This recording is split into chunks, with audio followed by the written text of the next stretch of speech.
You're listening to Women's Media Center Live with Robin Morgan on 1580 CBS Radio.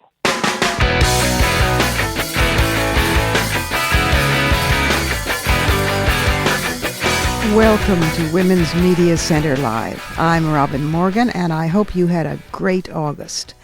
You're listening to us on CBS radio station WJFK 1580 AM in the Washington, D.C. area, or on the web at WMClive.com, where you can also find podcasts of all our previous shows, and which can link you to iTunes, where you can also download and even subscribe to the show worldwide. You can find us and, hey, like us on Facebook, and you can follow us now on Twitter. We are everywhere. Today, we launch our second season. Can you believe we've been talking with you and guests for a year? And for the debut of this season, we really have a very special program with three women of power, different vital powers. The United Nations High Commissioner for Human Rights is here, as is the CEO of Facebook. And we close with the first woman White House press secretary in history. Oh, and there's a side trip to the Surrealism Corner, too. But first we have to go inside the headlines.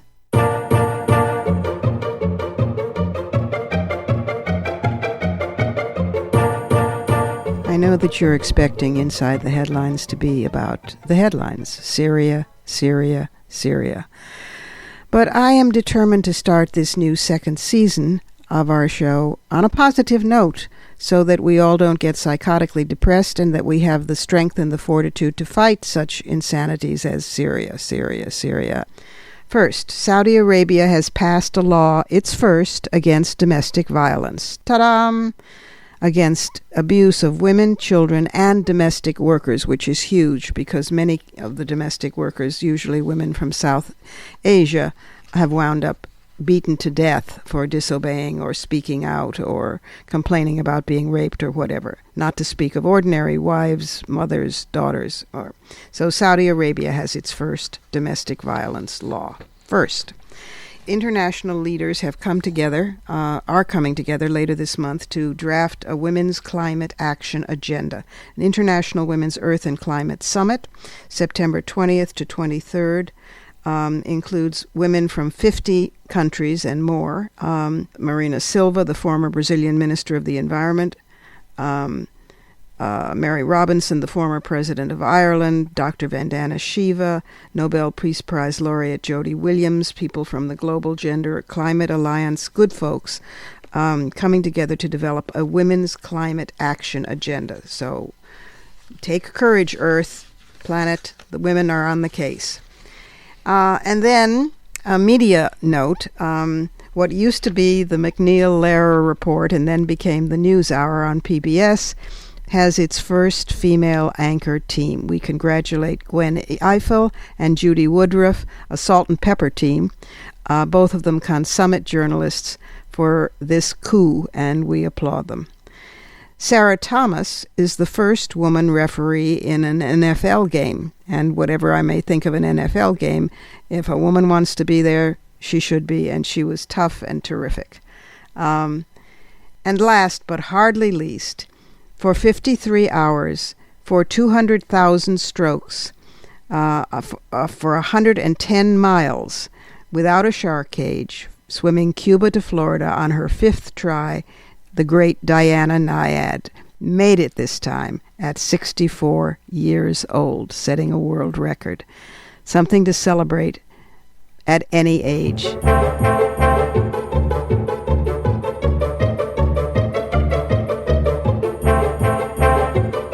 Navi Pillay, or Navi Pillay for short, is the United Nations High Commissioner for Human Rights. A South African of Indian Tamil origin, she has so many firsts to her credit. She was the first non-white woman on the High Court of South Africa. She's also served as a judge of the International Criminal Court and president of the International Criminal Tribunal for Rwanda. She was the first non-white woman to open her own law practice in Natal province. In 1973, she won the right for political prisoners on Robben Island, including Nelson Mandela, to have access to lawyers. She was the first non-white woman to serve on the High Court of South Africa, and because as a lawyer she had not been permitted, as a colored person, their lingo, to enter the judge's chambers, she noted that the first time I entered the judge's chambers was when I entered my own. Navi Pillay is one of the most extraordinary persons you will ever hear about or from. Welcome, Navi, to Women's Media Center Live. Thank you very much, Robin. I want to skip right to the time that you were the judge president in the UN court for Rwanda, the Arusha court, and you came down with a precedent-setting definition of rape. Would you talk a little bit about that?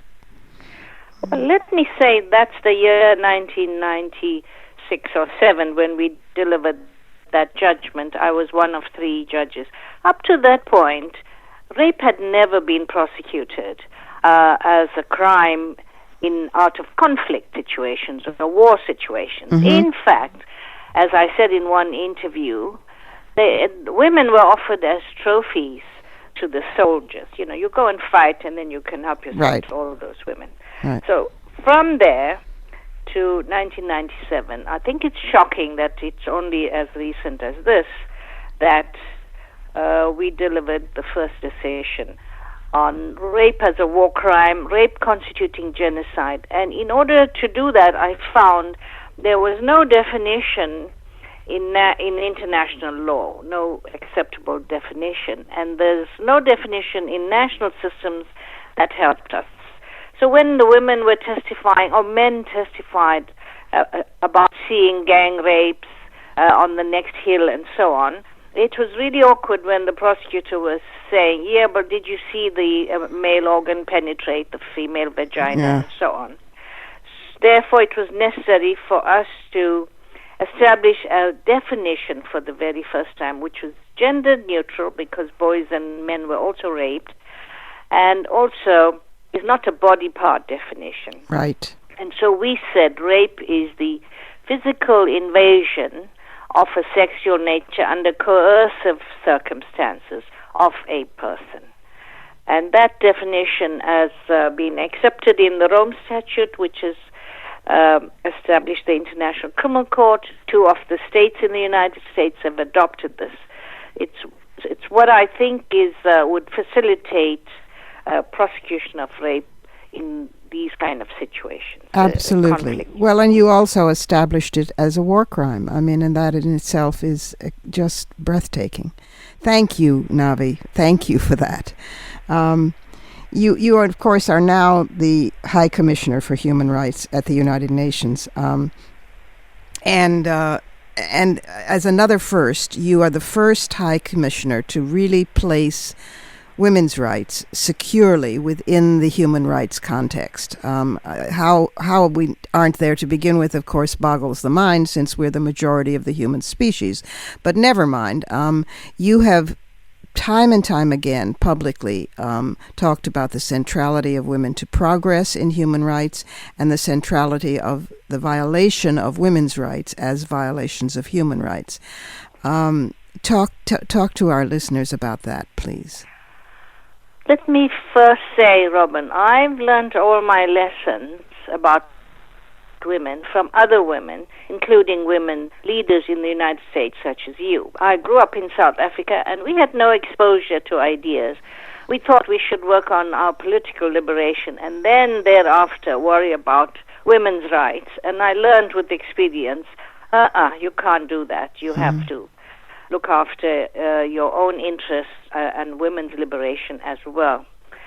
When I was a young lawyer in South Africa, having been trained by the law schools, I must say I made many mistakes, and one was I thought women who came to me and wept were just weak, and I used to say, just get on with it. And then I started listening, and they said to me, we've come to you because you're a woman lawyer and you'll understand the woman's perspective. Mm-hmm. So that's just a brief introduction of where my lessons came. They came from real life. But this office of the High Commissioner for Human Rights would never have come about had it not been for civil society, particularly women. So at Vienna 20 years ago, it's actually my 20th birthday, because 20 years ago, at Vienna, they passed a declaration. It was a UN convention there. And then the General Assembly established the office of the UN High Commissioner for Human Rights, and I'm the 5th High Commissioner. So I always say, once again, it's women who established for the very first time in 1993 that women's rights are human rights. And I saw this then as my mandate to address all aspects of women, not only that they are victims of violence in every country in the world, and nothing much is being done for their protection, but their economic, social, and cultural rights. Absolutely. Yeah. All of it goes together, and that's what I've been doing. The rights language, which is part of my mandate, is very useful. Once you talk about rights, then you're not a victim. You're not waiting for favors or charity. You're asserting your rights, and you are saying there's an obligation on the part of state authorities, big business, and everyone else to help you realize that right. At the moment your rights are being denied. This is women all over the world in many, many respects. I think it's still shocking that there are so few women in public office, even in a highly developed country like the United States. You bet. Yes. Yeah, I recently reread the United Nations Declaration of Human Rights for the 700th time and was intensely moved by it all over again. It is one remarkable document. It really is. But one thing I wanted to ask you, excuse me, is sometimes it seems to us lay people that we're going backward in terms of human rights. I've talked about these things on the program. There have been live burnings of women as witches in Papua New Guinea. There is the horrific wake of the Arab Spring in the Middle East. There is the ongoing Israeli occupation of Palestine and that running sore.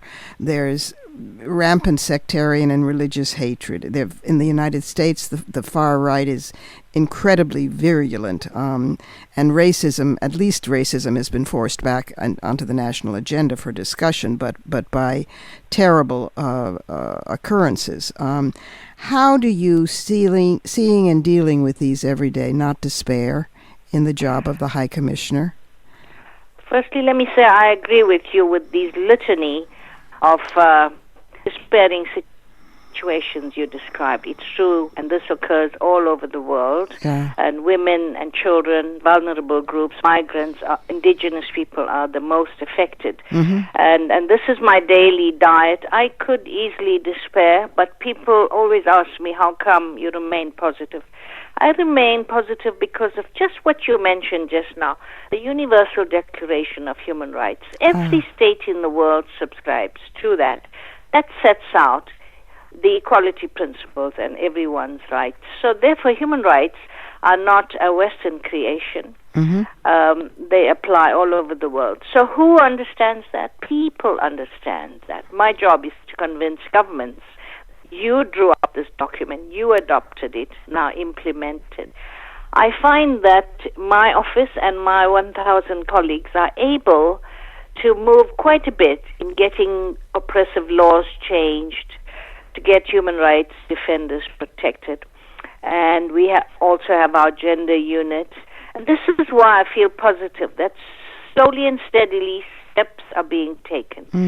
And the outcome of the awareness of rights, the importance of this, particularly now through the social media, is that young people don't have to be taught these things. They understand their rights. That is young women will never put up with the kind of discrimination that we had to put up with. So I see all these as gains. Yes, I think you're right. I mean, and that is enormously encouraging. One last thing, we've only got a few moments left. What do you recommend for the average person? My listeners are very activist already, but what can the average person do to further the cause of human rights? I think that we are all human and we care. If there's that somebody's rights are violated. So if you care about that, I think you should speak up or do something. A single clap, this was said to all of us at Beijing at the World Conference of Women, a single clap doesn't make a sound, but if all of us clap together, we can make a huge noise to end the violation. Oh, Navi, you're wonderful. Thank you for being with us on Women's Media Center Live. Thank you for your very kind words, Robin. We need to take a short break. This is Women's Media Center Live, and I'm Robin Morgan. When we come back, we'll talk with the woman Time magazine named one of the 100 most influential people in the world. And guess what? She speaks feminism.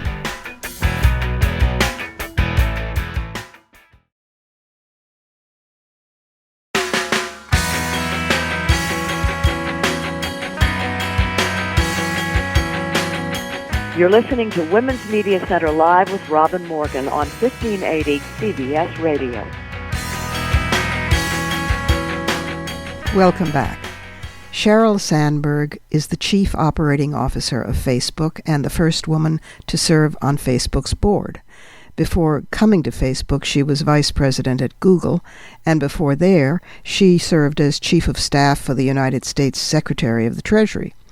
Her book, which was a bestseller and controversial in 16 different ways, is called Lean In, Women, Work, and the Will to Lead. Welcome, Sheryl, to Women's Media Center Live. Thank you, Robin. It is always exciting to be with you. I want to talk about Lean In, not only the book, but the ripple effect from Lean In. But before I do, I want to say just a word about what was a controversy and is being addressed. There was a women's coalition that approached Facebook about violent anti-woman stuff on Facebook. And Facebook has responded, and it's being worked out. It takes time. There's millions of users in billions of languages. I just want to thank you for your part behind the scenes as this continues, for the support that you've been to women. Well, thank you, Robin. And I really want to thank you and the Women's Coalition. You know, as a user-generated site, there's a lot of stuff that gets put on Facebook, and having this community to work with to make sure we keep our community safe and secure for women and for everyone who uses Facebook is one of our highest priorities, and we're grateful for the partnership. Now, leaning in. Well, I think what Lean In is fundamentally about is putting a stake in the ground that we don't live in an equal world, because we don't have our fair share of the leadership roles anywhere in the world. There's not a single country, including the United States, that doesn't have 95% of its large companies run by men, and that's also true leadership in every industry, nonprofits, government. And Lean In is about saying to ourselves and our daughters and our partners and our bosses that where we are right now is not equality, and we're all going to take the steps together to get us there, including get more women into leadership roles. You're the expert on the workplace, particularly on corporate culture. What have you discovered that will move things? I know you talk about this in the book. And what do you recommend in the Lean In groups to move corporate culture? Yeah, I think what Lean In really wants to do is get the gender conversation into the open and the biases out into the open so we can address them. Because I think you're right. You know, the very overt sexism still exists, but what can be, as problematic and even more insidious are the very subtle, every single day ways that women are held back and men are pushed forward. So there are lots of them. And the really big problem is in corporate America or corporations anywhere in the world, how do we handle this? We never speak about it. And problems we don't speak about are not going to get fixed. Right. And so women and leadership is something we start discouraging very, very early on. Now, fast forward into the workplace. I ask, auditoriums filled with people. If you're a man, please raise your hand if anyone's ever told you you're too aggressive at work. A few hands, Robin. A couple of hands go up. Right. 5% or less.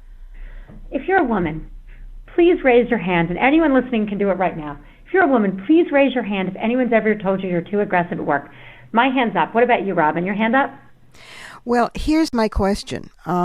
Yes, you're absolutely right. I couldn't agree more. But what do we do? It's now about 45 years since we first said, if a man buys and sells entire towns and railroads, they call him aggressive. A woman is aggressive if she puts you on hold. Exactly. And that was literally, that was in the late 60s. That's right. So here you come along, and thank God, to freshen things and make it even more relevant to yet another generation, particularly to women who want to make it in a corporate world. And what's different? So I think every generation has to grapple with these issues, and Right. you're building on the work of the amazing women that came before. So here's what's different. And we're doing this at our Lean In, at our foundation. We have over 215 institutional partners, a lot of big companies, a lot of nonprofits. And we are doing training. So we are saying, a man, an example, a man who works for me came to me and said, so we just did 360 feedback on a woman who works for him, and he said, I was told she was too aggressive. So what did he do? He didn't write down in her review, too aggressive, and go talk to her about being less aggressive. He instead went back to the people who gave that feedback and sat down with them one by one and said, can you tell me what this woman did that was too aggressive? Specifically, what did she do? What do you mean? Answered, and he asked, and then he said, I have a question for you. If a man had done those exact same things, would he be too aggressive? Right. And every single one of them said no. So I'll give you another example of how we can change things by being honest about issues. We know that we lose a lot of our highest potential women either to the workforce or they stay in the workforce in lesser roles with less pay during childbearing years. We know that. Every company, every nonprofit knows that. What do? We never mention it. When I was pregnant, I was worried about losing my job. Every woman I know was worried about losing her job.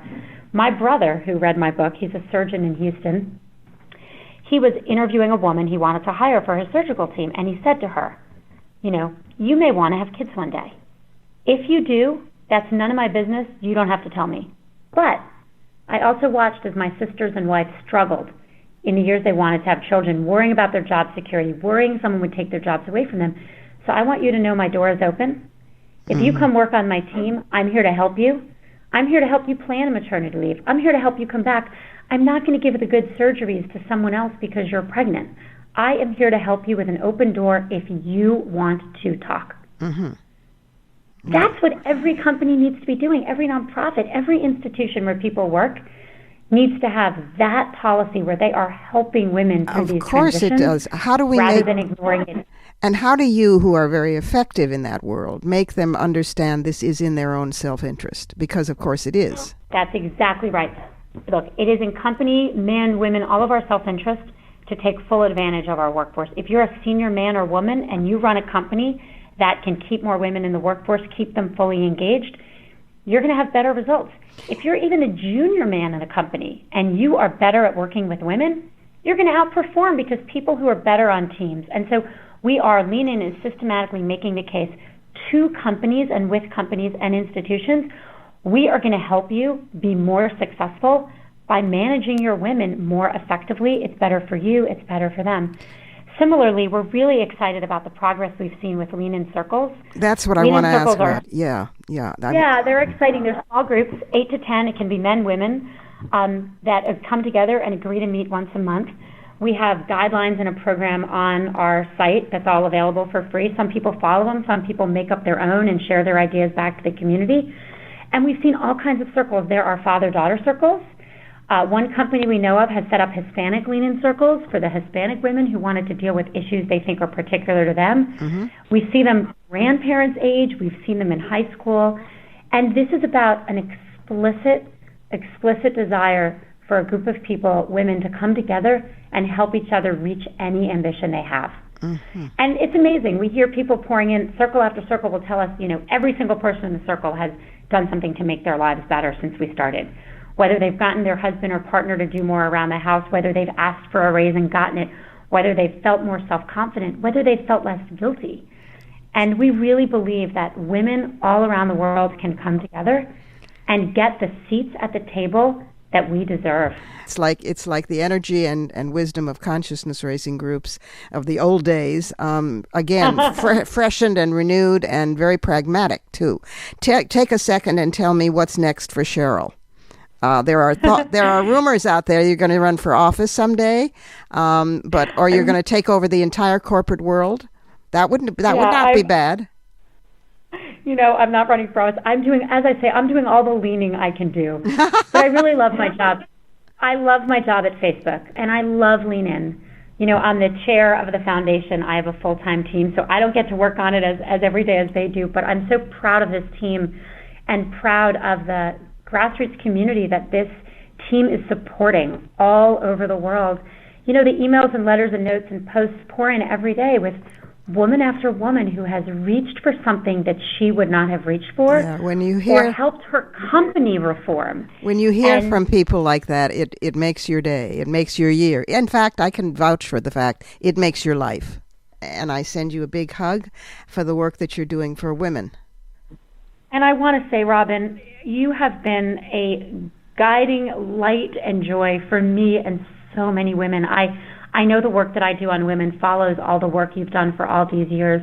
And the fact that you've taken your time to really mentor me and help me through the years is so deeply appreciated. I know so many young women out there feel about you the way I do, and we're all so grateful. Thank you, dear heart. Okay, well, I had to do some mentoring to offset Larry Summers. What do you... Take care, Sheryl. Thank you, Robin. And now it's time for the Surrealism Corner.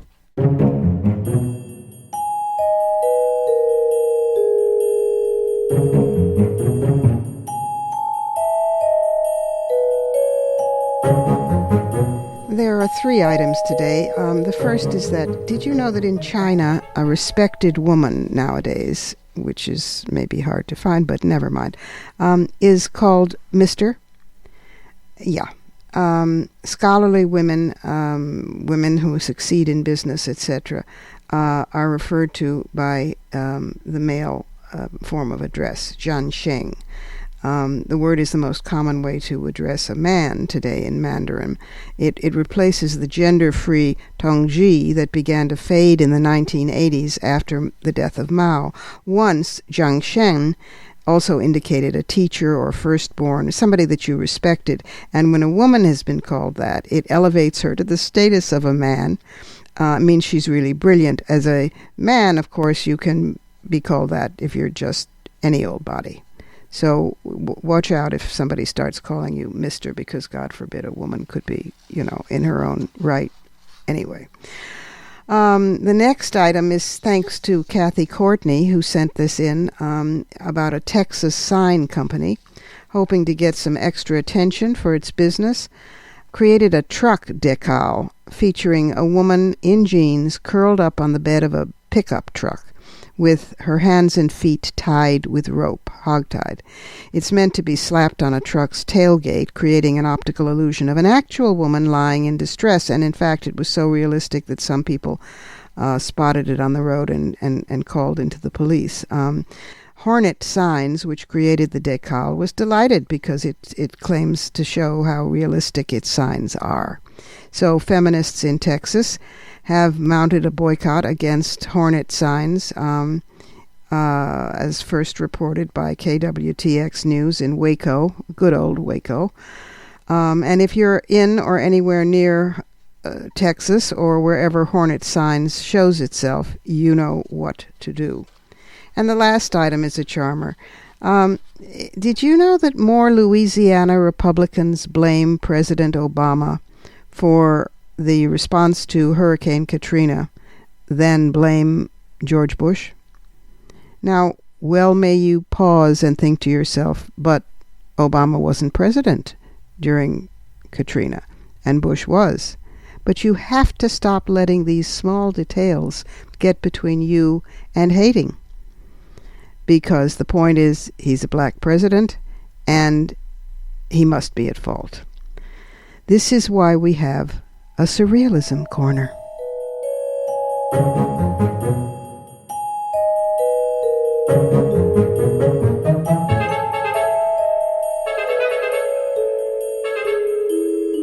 It's time for another break here on Women's Media Center Live.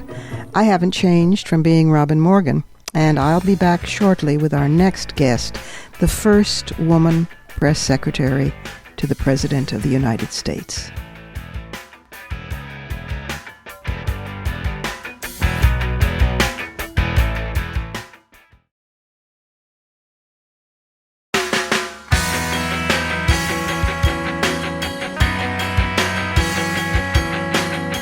You're listening to Women's Media Center Live with Robin Morgan on 1580 CBS Radio. And we're back. Dee Dee Myers is a political analyst and a commentator and a contributing editor to Vanity Fair and a popular lecturer on politics and on the media. She served as the White House press secretary during President Bill Clinton's first term, and she was the first woman and one of the youngest people ever to hold that job. Welcome, Dee Dee Myers, to Women's Media Center Live. Thank you so much. It's great to be here, Robin. Well, I'm going to start out with a totally idiotic, superficial question, because you were used to them from your years as as press secretary, although you may never have gotten this one in those years anyway. What does the DD stand for? I don't know that I ever got it from the podium, but I have been asked it throughout my life since my name is actually Margaret. I have a sister who's 1 year older than me, and when I was a baby, she started calling me Dee Dee for whatever reason. Something she was trying to say, and I was supposed to outgrow it, and I never did. Aha.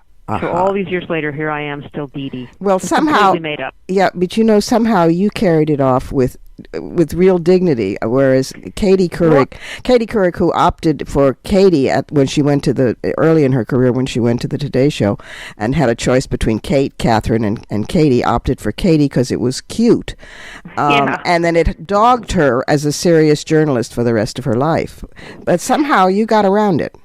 Yeah, I don't know if I did. When I was in my 20s, I worked for a state senator in California named Art Torres, and he used to call me Margaret and always told me it's time for me to half in jest and half in as a kind of mentoring thing. He'd say, you've got to outgrow that name, and but it just wouldn't stick. Margaret didn't stick, and so here, I don't know if it's. I think things have changed. I think it's probably less of an issue for women to have nickname diminutive names than it was 20 years ago. But it's certainly not, less of a problem. I mean, Johnny Carson, no one ever said he should be John. No, they never did. But anyway, that's just one of many of the sort of optical kind of perception issues that we deal with as women that men don't really deal with. You think? Yeah. So I want to get to really serious stuff. Although a few years old, your best-selling book is still incredibly timely because women do not yet rule the world and should. This is the book called Why Women Should Rule the World. I started out to write a book about compromise and about how how there was much more consensus in the country around certain issues than there was in Washington, and Washington was less polarized then, 6 or 7 or 8 years ago than it is now. But as I started to do the research, like what would change Washington and how could we move the culture toward one of compromise and working together, and all of a sudden it occurred to me if there were more women. And so I called my editor who bought a book about compromise, and I said, I want to write something else. I want to write a book called Why Women Should Rule the World. And she goes, okay. And I was like, holy cow, I don't really know what that means. It's a hunch, but I set out to, I thought I could make a case based on evidence, on empirical data, on, quantitative and qualitative data, rather than just my feeling that more women would make the world better, that would move us toward, sort of peace and prosperity. And the more research I did, the more it was confirmed. And, the point being not that women are better than men or that or that we should shove men to the side, but that working together, men and women bring different life experience and different perspective, and sometimes different ways of seeing problems and resolving conflict. When you take that broader perspective and when you ask different questions and when you see different routes to a more positive solution, we just get to a better place. Yeah. And again, all the research I did confirmed that was true. Well, it was a timely coming to fruition because 10 years, 20 years earlier, that research hadn't been done. I don't know if you know this new book that just came out earlier this year, which validates you and us yet again, called Sex and World Peace. Have you heard of it? Oh, yes. By I have. By Valerie Hudson and 3 other academics. And Dee Dee, it's 12 years of empirical research by these 4 academics, in depth, proving that the link between the security of women and the security of nation states is absolutely blatant. The larger the gap between men and women in a society, the more likely a nation is to be involved in conflict, interstate or intrastate, to be the aggressor, to use force first. It's a stunning statement. We have data now that shows us the path forward, right? And, one of the things we've seen in our country is that women's issues in the last 20 years, quote-unquote women's issues, have moved from being a peripheral, we'll get to the women when we solve all the other problems, to being a strategic imperative. And one of the reasons was 3 female secretaries of state in the last, decade and a half. And all of them, and I've spoken to all of them about this, say the same thing, which is that the evidence became so overwhelming that we knew that we had to put empowering, if you want economic development, if you want a sustainable, continent, if you in any place, if you want peace, not only peace but enduring peace, and prosperity, you have to empower your women. You have to educate them. You have to give them control over their health and reproductive future. You have to bring them into peace processes. Half of peace processes fail within the first 5 years, and most of them could have been stronger and more durable if women had been brought in in the beginning. That's right. So it's exciting, though, that, and I think, one of the things that I am grateful to Hillary Clinton for as a citizen of the world is to elevate this idea and to shine a huge, bright spotlight on the evidence that exists. Absolutely. I was going to add a P.S. to what you said, which is that of those 3 secretaries, I interviewed Albright, who was wonderful and said the most amazing things, and said them off the record about women. I did not interview Rice, but then along comes Hillary Rodham and P.S. Clinton, and makes it openly, makes the status of women openly a part of U.S. foreign policy. Right. And then establishes an office, and before she leaves office, makes the president encode it so that there is an ambassador at large for women's affairs. It is the same woman, Valerie Hudson, who did Women in World Peace, Sex and World Peace, is doing a book on Hillary called The Hillary Doctrine, which I think will be a very interesting book. And I think it's a very powerful legacy for Hillary Clinton. Huge. And, should she run for president and be elected president, I think she would, again, put that at the center of her global agenda, and I think it would be incredibly affirmative and successful and powerful. I do too. And of course, I'm hoping, a great many women are hoping. You are, I was going to ask. Oh, yeah. Yeah. Oh, yeah. Absolutely. Would you play an active role in her campaign? I would love to play some role should she run, and I don't know, that will be up to her and the team. It's not something I'm going to do. I'm too old to go work on campaigns full time, but the way I did when I was younger. But absolutely, I would do whatever I could to help elect her should she choose to run. And I don't know what she'll do, but I think about it. Should she run, she would become the most powerful woman in the history of the world. Yes, and she's the best qualified, I think, person, male or female, who has ever run for president, and possibly since Jefferson. Because the question about whether she was qualified, which became an issue in 2008, which I thought was absurd because she'd already served 8 years in the Senate and traveled the world as a representative of the president. We would never have asked that question about a man, but nonetheless, it was a big issue for her, and the people said she wasn't qualified because she'd only been First Lady and she'd only been a senator for 8 years when the Democrat who I support enthusiastically, but that she was running against, had served in the Senate for 2 years before he decided to run for president. So the double standard for what qualifies as qualified for women and men is still alive and well, but she's answered that question. No one will say. No. They can say all kinds of things. They don't like her politics or her ideology, or they don't, but they cannot say she's not qualified. No. And for a woman, that it will be unprecedented. Yeah, and hugely qualified, not just squeaking in. Exactly, and it's not just them. Everyone across the political spectrum will agree she's qualified. Yep. We have to take a short break, but we'll come right back with more goodies. And I want to ask you about the other West Wing, the Sorkin, Aaron Sorkin West Wing that you consulted about. Absolutely. I'm still the same old Robin Morgan, and this is Women's Media Center Live. There's more of Dee Dee Myers, lots more, coming right up.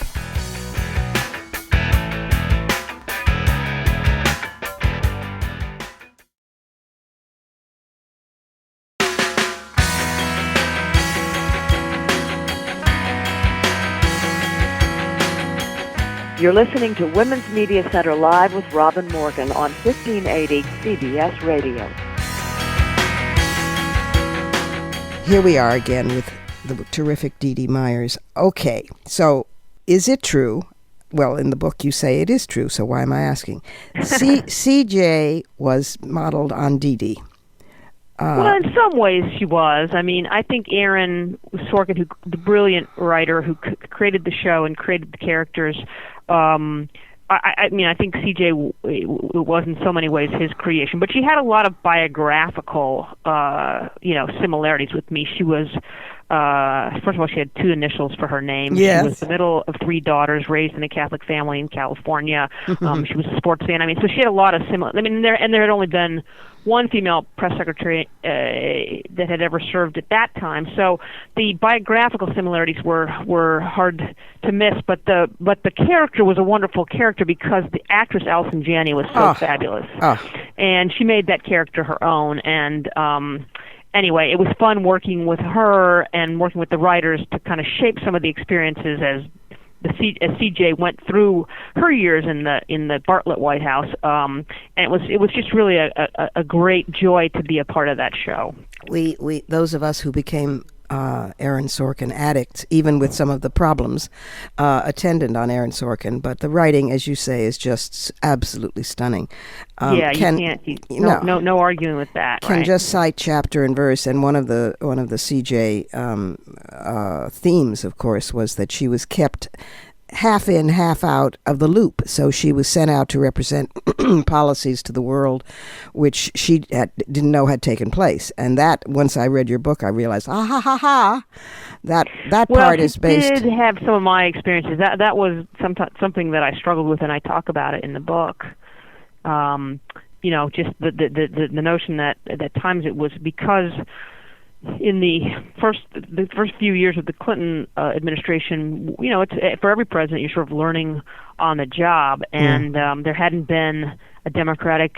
There had only been 4 of the last 24 years had been Democrats in the White House, so we didn't have a deep bench of experience with people who'd served in the West Wing, and there were a lot of people with overlapping responsibility when it came to press and communications. Myself, George Stephanopoulos, David Gergen, the communications director, a lovely fellow by the name of Mark Guerin, and so I didn't always get. People didn't always loop me in, thinking that they had looped in the press and communications operation someplace else, and it became very challenging for me. Yeah, but also I struggled with that. But also at a certain point, Panetta, who I always liked from a distance, and still do sort of, but less so since I read that he told you didn't deserve a higher salary because you weren't supporting a family, stumbling into a cliche that every woman has heard since the dawn of time. Right. Yeah. And I have great respect for Leon Panetta. I was disappointed in that chapter, but I am confident he would never do that again. Yeah. Do you think it's different now at all, or is it pretty entrenched? I mean, there was one after you, Dana Perino, in the Bush years, and of course, I guess it depends greatly on the administration. I think we'll have, plenty more women serving as the president's chief spokesman going forward, and I think people will find that. Isn't it amazing how once it's as if you're looking at a brick wall, and then once we're through it, you realize it was paper mache. It becomes absurd. Yeah, exactly. Well, other people have to realize that, right? That it's manufactured, it's artificial.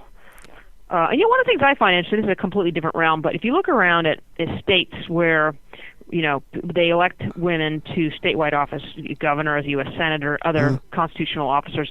Once they elect one, they seem to start electing a lot. So Washington State at one time had a woman governor and 2 women senators. New Hampshire has that now. Maine had 2 women senators. California has 2. Louisiana has had a woman governor and a woman U.S. senator. It's like once people get through that, like you said, the paper mache wall, and they realize that gender is a manufactured kind of criteria, and that women not only serve but serve well and improve the conversation. If you look at what's happening on the Senate Armed Services Committee, all of a sudden there's 7 women on that committee, and we're talking about something that's been going on for generations. But there's both men and women. It's very different when there's 7 women on that committee, though.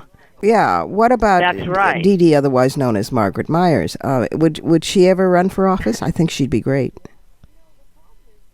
The problem is, for me, is I live in the District of Columbia. I live in Washington, D.C. I'm from California, but I haven't lived there in a while. My husband and I lived there during the West Wing years, part of them in the late 90s, early aughts. But D.C. is a place with we have taxation without representation. So we have a mayor and a city council, but that's not my area of expertise. I'm more interested in national issues and policy, and so anyway, I don't have any place to. I don't have any office to run you for. Could where slide I live. slide across the border to Virginia or Maryland or Delaware or something like that. I mean, you'd be an amazing voice, and it's such a clear, sensible, funny, likable feminist voice. So that we need more of those, lots more of those. Well, we definitely do need more, and it's very exciting to see. Even though we're way behind where we should be, it's exciting to see not just women, but women of all generations serving together, right? So you have women who've been there, like champions, like Barbara. She's an old friend, so phenomenal. And then you have new women Kelsey and young Gabbard. moms, like Kirsten Gillibrand, Kelsey Gabbard, 31 years old, is in the House from Hawaii, and a combat veteran. Served 2 tours in Iraq, and Tammy Duckworth is the other female combat veteran now serving in the House from Illinois, and a double amputee as a result of the I also love it that there are among the new women in Congress. There's an open atheist. There's a Hindu. There's an agnostic. Women are just widening all of the perceptions and being more inclusive and just simply who they are. It's exactly, and you don't have to fit any particular mold. Some are married, some aren't married, some have kids, some don't, some have grandkids, some have been in local service for many years, others not. It's just there's some are combat veterans and military veterans, and others come out of business or community service. There is no single path, and that's where we're trying to get, right? Where all these voices with all these perspectives and all this experience come together, put it all on the table, and that's the richness of the country. Forward. So it would reflect the best of the plurality. Absolutely. 2 quick last questions. If you had to name your greatest regret so far in your career, what would that be? And what would your greatest pride be?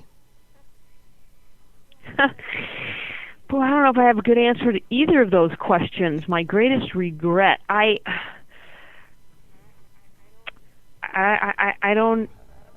I have many, but I don't know if I could say one. I don't know if I have. I've made many mistakes, put it that way. And I guess my and I don't mean to skip over that question. I just don't have a very good answer. There's many things I wish I could have done different and better as White House press secretary. I did feel the weight of the firstness. The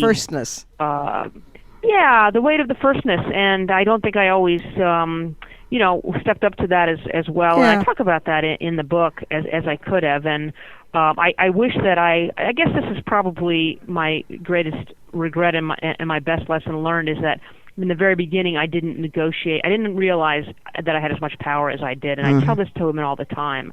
I had more power than I realized, and I didn't use it to make sure that not only did I have the tools that I needed to succeed, but that sort was of like my boss's in airplanes, and they tell you put your oxygen mask on first, your own, and then help someone else. Yes, that's a very good analogy. It's a perfect analogy that you can't serve the cause, the boss, the organization, the institution, whatever that you care about if you don't have the support, the tools, the authority Exactly. that you need as an individual. Exactly. I think that's a fantastic analogy, for it. Robin. I'm going to It's all steal yours. it from you. Or I'll credit you, so I won't really steal it. I'm Thank just going to you. use it because it's perfect.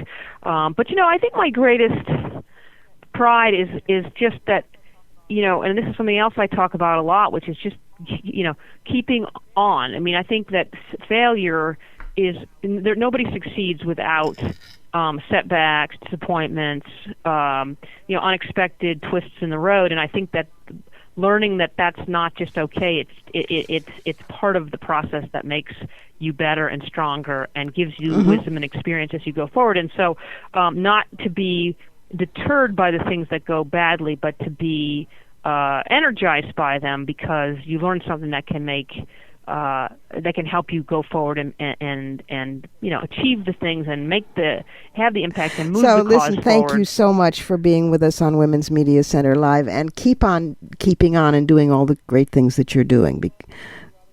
Well, thank you, Robin, and you too. Keep on, keep the conversation going. We got it. We will do that, and I hope I see you during Hillary's campaign. That would be fun. Thanks so much. Take care, Dee Dee. Okay. Thank you. You too. Bye-bye. And now it's time for Fighting Words.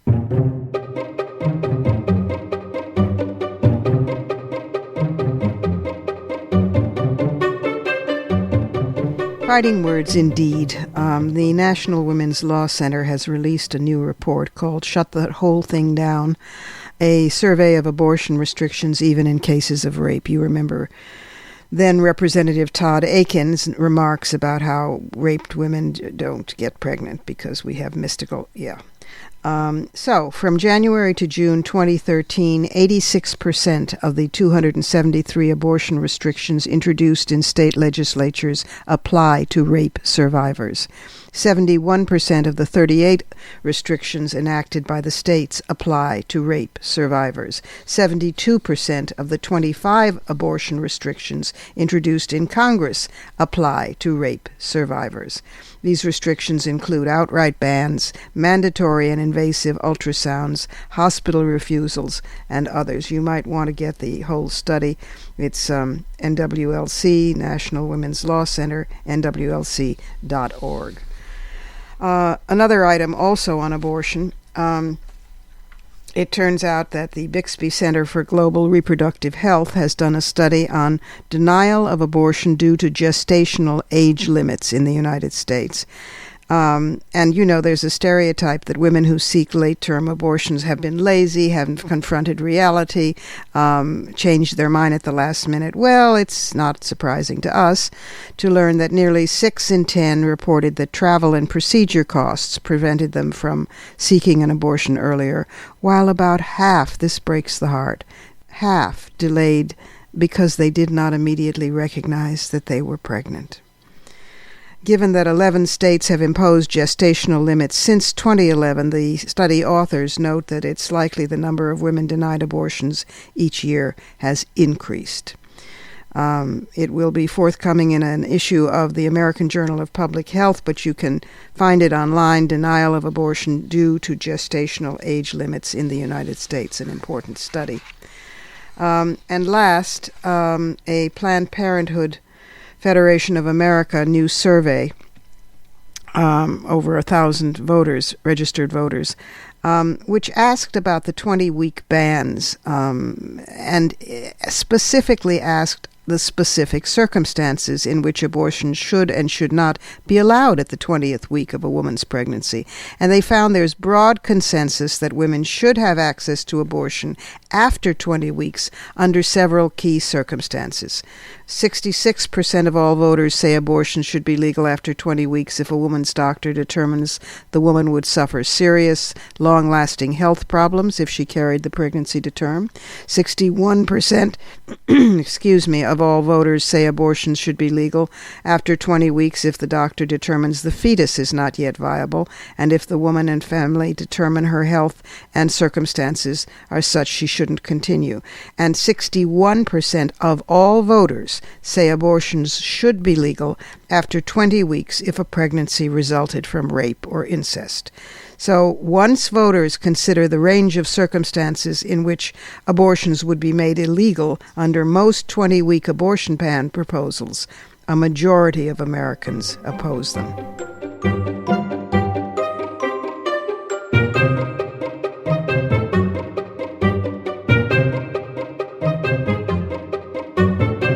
And that's it for this week.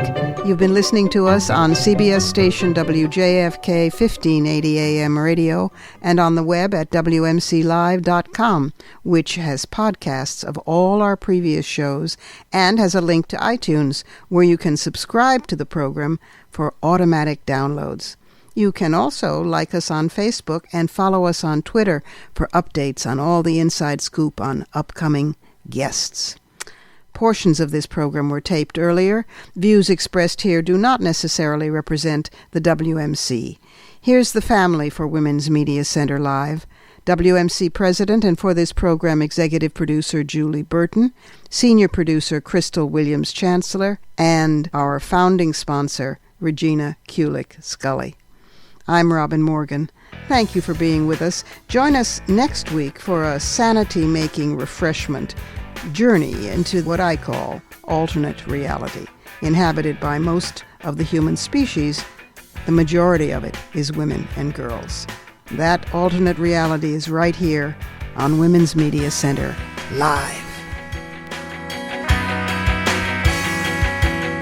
For the smartest talk about news, politics, sex, books, religion, race, and more, tune your radio to Women's Media Center Live with Robin Morgan. Audacious, witty, provocative, informative, and fun. It's Women's Media Center Live with Robin Morgan on 1580 CBS Radio and WMClive.com. Talk radio with a brain.